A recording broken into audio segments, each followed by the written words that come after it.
수원이 부천과 1대1 무승부를 기록하면서 아쉽게 최근에 리그에서는 2연승을 하고 있었고 전체적으로 보면 코리아컵까지 3연승을 기록하고 있었는데 4연승 도전이 오늘 멈췄습니다. 그러니까 기본적으로 이 수원 삼성이 최근에 좋은 흐름을 가져가기 시작하면서 변성환 감독이 보여주고 있는 전술적인 특징 중에 하나가 달려들기보다 조금은 상대를 좀 끌어당기는, 그리고 약간은 상대에게 주도권을 조금 넘겨주더라도 우리가 선수비 후역습처럼 수비 블럭을 만드는 형태를 좋아하고 있죠, 최근에. 그래서 오늘 경기도 사실은 포백부터 시작해서 파울리뉴와 일류첸코가 이렇게 최전방에 있고 실바와 세라핌도 약간 내려오는 이런 형태였어요. 그리고 부천이 공격을 할 때 이제 기본적으로 3-4-3인데 윙백들이 높게 올라가니까 아무래도 이 윙백들이 높게 올라갈 때 실바와 세라핌도 좀 내려오는 면이 있고요. 약간 기다리면서 요 3백을 그렇게까지 강하게 압박하진 않아요. 그래서 부천이 오늘 볼 소유를 조금 편하게 하면서 경기를 하는 날이었고, 빌드업을 할 때도 이제 최근에 수원 삼성은 볼을 가지고 있을 때 이제 아무래도 부천이 기본적으로 공격 숫자를 늘려서 공격을 하다가 뺏기잖아요. 그러면 이제 달려드는 형태, 요런 형태에서 이제 역습으로 나가는, 이때 역습으로 나가는 선수가 실바, 파울리뉴, 일류첸코, 세라핌이니까 앞쪽에 있는 외국인 4명을 활용한, 그리고 이제 공간이 이렇게 되면 많아지잖아요. 이 많은 공간을 활용하기 위해서 약간은 좀 선수비 후역습의 형태도 많이 보여주고, 그리고 볼을 가졌을 때 상대가 좀 달려드는 것을 역이용하는 요런 것들을 많이 보여주죠. 그래서 오늘 경기도 약간 수원 삼성이 기다릴 때가 많아요. 기본적으로는 수원의 수비 블럭을 만들고 좀 기다린다. 그러면 이제 부천은 여기서 이제 빌드업을 하는데 후방에서는 좀 편하게 풀어서 올라오는 이런 형태인 거죠. 그리고 이제 여기서 이제 수원 삼성이 아무래도 부천이 세밀한 공격 패턴을 엄청나게 많이 보여주는 팀은 아니다 보니까 끊어낸 다음에 역습으로 나가면 오히려 좋은 기회가 많이 생긴다라는 건데, 오늘 이제 좀 재밌었던 건 그래도 변성환 감독이 오늘 일류첸코를 활용하는 이 방법 자체는 굉장히 재밌었습니다. 어떤 거였냐? 일류첸코가 오늘 약간 내려와서 이제 볼을 후방에서 전방으로 넘어갈 때 일류첸코가 오히려 파울리뉴냐 실바가 내려와서 볼을 받는 것보다 일류첸코가 확실하게 내려와줘요. 그러면서 일류첸코한테 먼저 볼을 보내줍니다. 그러면 일류첸코가 볼을 받고 버텨주면서 어떤 식이 되냐면 파울리뉴와 실바가 오히려 가운데로 좀 들어갑니다. 이렇게. 그래서 파울리뉴와 실바, 그리고 왼쪽에는 세라핌, 이 선수들이 전방으로 뛰어나가기 시작하는 거죠. 그러면서 이제 일류첸코가 여기서 직접 돌아서서 패스를 앞으로 보내줄 때도 있겠지만, 볼을 받은 다음에 여기서 올라오는 홍원진이나 최영준에게 볼을 떨어뜨려주면서 여기서 이제 패스가 앞쪽으로 공급이 되는 이런 장면들이 오늘 많이 나왔거든요. 그래서 오늘 경기는 기본적으로 일류첸코의 위치가 평소보다도 훨씬 더 좀 내려가 있었던, 오히려 이제 일류첸코가 내려오고 실바나 파울리뉴가 올라가서 플레이하는 상황들이 많았던 그런 경기였어요. 그리고 그게 어쨌든 아이디어 자체는 나쁘지 않았다. 이 장면을 보면 기본적으로 수원 삼성이 후방에서 볼을 가지고 있을 때 선수들이 약간 내려옵니다. 특히나 중앙 미드필더인 홍원진과 최영준이 좀 내려와요. 그러면서 부천을 끌어당기고 있죠, 앞쪽으로. 그리고 수비 라인에서도 이제 권한규 선수가 볼을 가지고 기다립니다. 기다리면서 상대를 끌어내니까 요 다음 장면을 보면 앞쪽에 부천 선수들이 올라가 있어요. 올라가 있으니까 여기 공간이 생기죠. 그리고 이때는 일류첸코가 앞쪽에서 기다리고 있으니까 수비가 못 올라오거든요, 수비 라인에서. 앞쪽에 그리고 이 4명의 선수, 그러니까 세라핌, 일류첸코, 실바, 그리고 뭐 파울리뉴, 이 4명의 선수가 앞에 있으니까 아무래도 부천이 앞쪽에서는 수원 삼성이 볼을 뺏으러 달려나가도 뒤쪽에서는 이제 쉽사리 못 올라오죠. 그러니까 여기 공간이 중간에 생겨요. 그럼 이 공간으로 일류첸코가 내려옵니다. 다른 선수가 아니라. 그리고 이 공간으로 일류첸코가 내려올 때 일류첸코에게 패스를 보내주는 거죠. 그럼 여기서 일류첸코가 볼을 받아서 여기서 올라오고 있는 선수들에게 볼을 떨어뜨려주는 이런 장면이에요. 그러니까 이게 일류첸코가 내려오면서 기점 역할을 하는 거죠. 아무래도 피지컬이 좋다 보니까 피지컬 좋은 선수가 여기서 포스트 플레이어가 되면서 떨어뜨려주고, 그리고 내려가 있었던 홍원진과 최영준이 내려갔다가 패스가 일류첸코에게 전달되는 순간 뛰어 올라와서 일류첸코가 넘겨주는 볼을 받습니다. 그리고 앞쪽에서는 달려나가는 파울리뉴, 세라핌, 실바 이런 선수들이 있는 거고요. 그 다음에 여기서 볼을 잡아서 전개하면 역습이 되는 거죠. 수비를 계속 끌고 내려왔으니까 수비 라인이 끌고 내려오고 일류첸코가 끌고 내려오니까 공간이 넓게 발생합니다. 그래서 역습할 때 편안하게 실바, 세라핌, 파울리뉴 모든 선수가 올라가면서 빠른 역습 그리고 공간이 기본적으로 넓기 때문에 이렇게 넓은 공간에서 이제 파울리뉴, 브루노 실바, 이제 세라핌 이런 이제 재간 있는 선수들이 역습을 하게 되면 더 아무래도 좀 뭐랄까요? 파괴력이 증가할 수가 있는 거잖아요. 이제 그런 것들을 오늘 활용을 한 거죠. 그래서 계속 일류첸코가 내려와서 이렇게 오히려 앞쪽에 파울리뉴, 브로실바 이런 선수들이 위에 있고 일류첸코가 내려와서 볼 받은 다음에 앞으로 넘겨주는 혹은 볼을 받아서 떨어뜨려주고 다시 앞쪽으로 전개하는 이런 장면들이 오늘 아주 많이 나왔습니다. 그래서 오늘 수원 삼성은 기본적으로는 부천을 끌어내는 거 본인들이 전방에서 강하게 압박하기보다는 약간 기다렸다가 올라가는 거 이런 것을 좀 의도를 했어요. 그리고 이제 이 장면도 마찬가지인 게 부천이 공격을 하다가 볼을 뺏었습니다. 수원이. 근데 아무래도 부천이 전방에 선수가 많으니까 달려들어요. 숫자가 많으니까 앞쪽에서 좀 눌러주려는 거죠.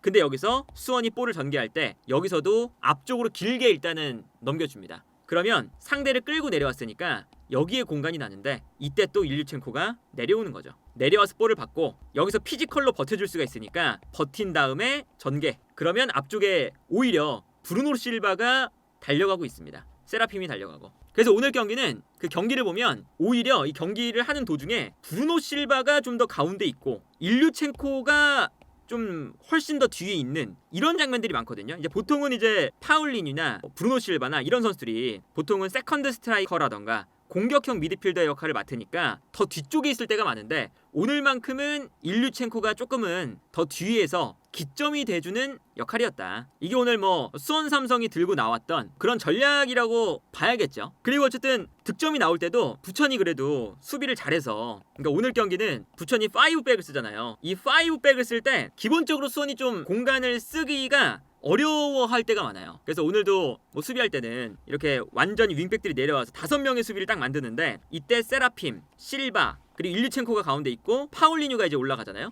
위쪽에서. 근데 보통은 이제 포백을 쓸 때 이 포백을 상대로는 이 수원이 측면을 넓게 쓰고 공간 나면 이때 파울리뉴가 요 사이사이 공간으로 들어간다거나 아니면 뒤에서 이기재 올라온다거나 아니면 이건희 혹은 뭐 뒤에서 최영준이나 홍원진이 올라와서 공간을 써요. 근데 이런 공간을 아예 오늘 부천은 내주지 않기 위해서 5명의 선수를 딱 써버리니까 공간이 좀 안 나죠. 그래서 중간에 변성환 감독이 좋았던 게 실바랑 세라핌의 자리를 바꿨어요. 그러니까 실바가 기본적으로는 볼을 가졌을 때 세라핌보다 왼쪽에 기용이 되면 더 가운데로 접고 들어오는 성향이 있어요. 그래서 수비를 조금 더 안쪽으로 끌어당겨서 오히려 수비를 밀집시키고 이때 이기재가 올라가는 이런 구도를 만들었던 거죠. 오히려 이게 오히려 오늘 경기는 하나의 문제를 해결하는 해결책이 됐습니다. 그래서 득점 나올 때 딱 저런 장면 나오거든요. 처음에는 세라핌이 왼쪽, 실바가 오른쪽이었는데 저 둘을 바꾸니까 실바 쪽에서 공간이 나오죠. 여기서 보면 실바가 볼을 가지고 약간 소유를 해주니까 수비가 순간적으로 실바에게 쏠렸어요. 이때 뛰어들어가는 이기재에게 실바가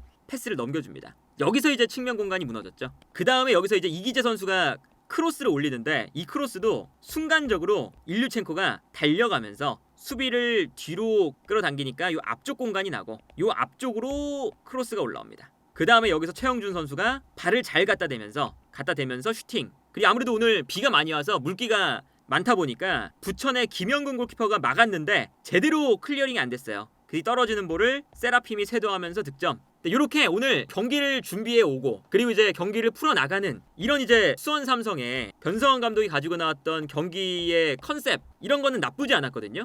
근데 이제 문제는 뭐냐? 득점을 한 다음에 수원 삼성이 요즘에 보면 골을 넣고 선수비 후역습을 많이 가져가잖아요. 근데 오늘 경기는 조금은 과도하게 상대에게 볼 소유권을 넘겨준 면이 있다. 역습도 좋은데 그리고 이제 아무래도 달려나가는 선수가 계속 뭐 세라핌, 실바, 파울리뉴 이런 개인 기량이 좋은 선수니까 골을 먼저 넣고 상대가 올라오면 그때 역습 그것을 이제 오늘 활용해서 일류첸코가 거쳐가서 일류첸코가 앞쪽으로 볼 넘겨주는 다 좋은데 너무 볼 소유권을 넘겨줬어요. 이게 빨간색이 부천이고 파란색이 수원인데요. 이게 실시간으로 볼 점유율을 기록하는 그래프거든요. 전반전에는 비등비등하다가 후반전에 되면 급격하게 벌어집니다. 거의 실시간으로 60%까지 볼을 소유해요. 부천이 올라가면 쭉 이제 계속 이제 볼 소유권이 부천이 후반전에는 많이 가져가죠. 그러니까 이게 수원 삼성이 한 골 넣고 약간 좀 기다리는 플레이를 하다 보니까 부천이 오히려 볼 소유권을 많이 가지고 볼 소유권을 많이 가진다는 뜻은 기본적으로 상대가 공격할 수 있는 시간이 많아진다는 거잖아요. 그래서 그 시간을 너무 많이 줘버렸다. 실제로 오늘 후반전에 수원 삼성의 이 패스맵을 보면 좀 아래쪽입니다. 이제 공격적으로 올라가는 패스의 빈도가 거의 없죠. 여기가 좀 많이 비어있고 뒤쪽이 참 빽빽하게 돼 있어요. 요게 이제 아무래도 전반전도 어쨌든 약간 상대를 끌어당기다 보니까 전반전에도 수원 삼성은 뒤쪽에 패스가 많고 앞쪽에는 약간 좀 비어있는 패스의 단계 자체가 좀 낮은 단계에 머물러 있죠. 근데 오히려 부천이 후반전에 보면 특히나 공격 지역에서의 패스가 훨씬 많아요. 앞쪽으로 패스가 많이 올라가 있잖아요. 그러니까 부천이 후반전에는 왼쪽에서 오른쪽으로 공격하니까 여기가 수원 진영이거든요. 왼쪽이. 근데 이쪽에 부천의 패스가 많이 쏠려 있는 걸 볼 수가 있습니다. 수원 삼성은 본인들의 진영에 패스가 훨씬 더 많죠. 약간은 수원 삼성이 너무 소극적으로 경기를 했고 여기서 부천이 잘했던 건 한쪽 공간을 좀 공략을 많이 했어요. 왼쪽 공간. 오른쪽보다 왼쪽 공간의 패스 횟수가 유난히 많은데 여기가 부천에 갈레고가 뛰는 위치입니다. 요 갈레고 선수가 그 성향 자체가 킥이 좋아요. 왼발 킥이 좋은 선수라 약간 그 난사 경향이 있어요. 슈팅도 막 이상한 데서 하고 하프라인 조금 넘어왔는데 막 슈팅하려고 그러고 그런 이제 답답한 경향이 있는 반면에 어쨌든 킥이 좋으니까 이 선수 쪽을 살리는 거였거든요. 그래서 공격을 해도 갈레고가 있고 풀백도 많이 올라오고 왼쪽에서 어쨌든 선수 숫자를 많이 두는 요런 이제 운영이었어요. 그래서 요 갈레고 쪽에서 무언가 만들려 하는 그런 형태였는데 여기서 일단 실점이 나옵니다. 오늘 계속 이런 장면 많이 나오는데 이 오른쪽에 있는 티아깅요라는 선수가 있어요. 근데 이 선수가 왼발을 쓰는 선수예요. 오른쪽에 있는 윙백인데 이 선수가 계속 볼을 끌고 올라오다가 접은 다음에 반대편으로 전환시켜주는 플레이를 오늘 많이 했습니다. 그러니까 기본적으로 이제 부천은 왼쪽 공간을 쓰겠다는 의도가 있었던 거죠. 오른쪽 윙백에 왼발잡이 윙백을 세워서 왼발로 접고 들어온 다음에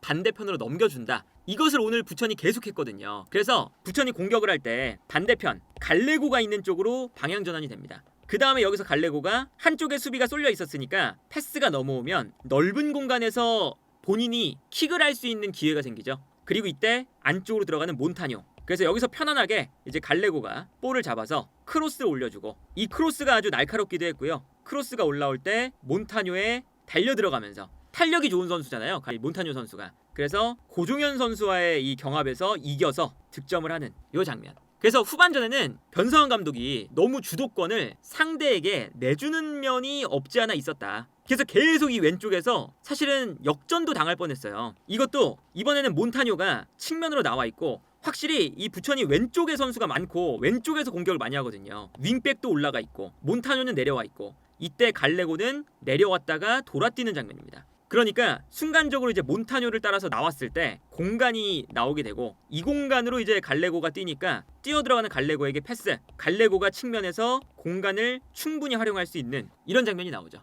그리고 이때 수비가 또 한 명 끌려 나오니까 그러니까 이 장면을 보면 순간적으로 이 수원이 권한규도 끌려 나가고 측면에 부천이 공격이 많으니까 끌려 나가니까 공간이 생기고 요 공간이 또 생기니까 반대편에 있었던 고종현도 끌려 나와요. 그러면서 끌려 나오고 그러니 수비에 공간 생기고 이때 반대편에 있었던 바사니가 뛰어들어갑니다. 그리고 여기서 갈레고의 크로스, 바사니의 침투. 이게 또 사실 득점으로 될 뻔했죠. 득점으로 될 뻔한 걸 겨우겨우 양영목 골키퍼가 막아내는 이런 장면이었어요. 다른 장면도 마찬가지고 이 장면도 부천이 볼을 잡자마자 한 번에 뻥 찼을 때 이 장면도 갈레고가 수비를 끌어당겨 놓고 이때 중앙에 있었던 몬타뇨가 뛰어들어가는 이 공간으로 패스가 들어가는 장면이죠. 이 왼쪽 공격을 부천이 오늘 매우 잘 가지고 나왔고 여기서 또 몬타뇨가 밀고 들어가면서 권한규를 돌파해서 결정적인 찬스를 잡는 이런 걸 보면 기본적으로는 이제 수원 삼성이 전반적으로 그러니까 뭐 부천이 오늘 이렇게 왼쪽 공격을 집중적으로 가지고 나온 특히나 이제 아까 말씀드렸던 요 티아깅요가 오른쪽 라인에서 볼을 잡은 다음에 계속 방향 전환했거든요. 이렇게 밀고 들어가는 경우가 없죠. 이 선수가 계속 끌고 들어가다가 접은 다음에 패스, 접은 다음 패스예요. 앞쪽으로 패스가 없고 거의 대각선으로 뒤에 있어요. 이거는 말 그대로 방향 전환을 했다는 거고 그리고 전반적으로 보면 이렇게 방향 전환이 되니까 반대편으로 패스가 넘어왔다는 거죠. 근데 요 포인트를 오늘 수원 삼성이 너무 주도권을 내주면서 그대로 허용을 좀 했다. 그래서 경기 흐름을 이제 마지막에 수원 삼성이 너무 부천에게 넘겨주면서 동점도 내주고 그리고 아예 그 동점된 다음에도 경기 흐름을 빨리 못 가져왔어요. 흐름을 내준 게 좀 길다 보니까. 그래서 오늘은 오히려 수원삼성이 이제 그동안 변성환 감독이 승리를 했었던 패턴, 약간은 기다렸다가 상대가 올라오는 걸 노려서 올라가고, 오늘은 그것을 또 극대화시키기 위해서 일류첸코가 내려와서 받아주고 실바, 세라핌, 파울리뉴가 올라가는 이런 것까지는 짜오는 게 좋았지만 후반전에 너무 내려앉으면서 너무 이제 그 상대에게 소유권을 내주면서 상대가 원하는 형태의 공격을 할 수 있게끔 좀 많이 이런 공격 기회를 허용했던 게 동점도 되고 경기 흐름도 잃었던 좀 아쉬운 흐름으로 갔다. 그래서 수원삼성이 오늘 경기가 중요했던 게 부천하고 승점이 2점 차이가 나기 때문에 오늘 이겼으면 수원삼성이 실시간 순위가 3위까지 올라갈 수 있었거든요. 근데 오늘 경기 부천하고 비기면서 부천을 역전을 못했고 여전히 6등에 머무르게 됐다. 그리고 뭐 상황에 따라서는 이제 뭐 부산도 올라갈 수 있는 거죠. 이제 수원삼성 위로. 부산이 8점이니까. 그래서 아무튼 이 승격 가시권으로 올라갈 수 있었는데 승격권으로 올라가는데 일단 수원삼성이 실패를 하는 그런 경기였고요. 어쨌든 수원삼성이 요즘에 패배는 하고 있지 않은데 약간 이제 내려앉는 수비를 좀 한다는 거, 상대에게 주도권을 조금 내주는 시간이 많다는 건 이제 어느 정도 좀 조절을 할 필요는 있어 보인다. 다만 오늘 경기도 볼 수 있었던 것처럼 요즘에 일단 파울리뉴, 브루노 실바, 세라핌, 일류첸코 요 4명에 투자를 많이 했으니까 수원삼성은 이 공격수들의 퀄리티는 확실히 다른 팀들에 비해 좋다는 것은 분명하거든요. 오늘 경기의 좀 아쉬움을 잘 극복해야 수원삼성은 승격도 할 수 있다.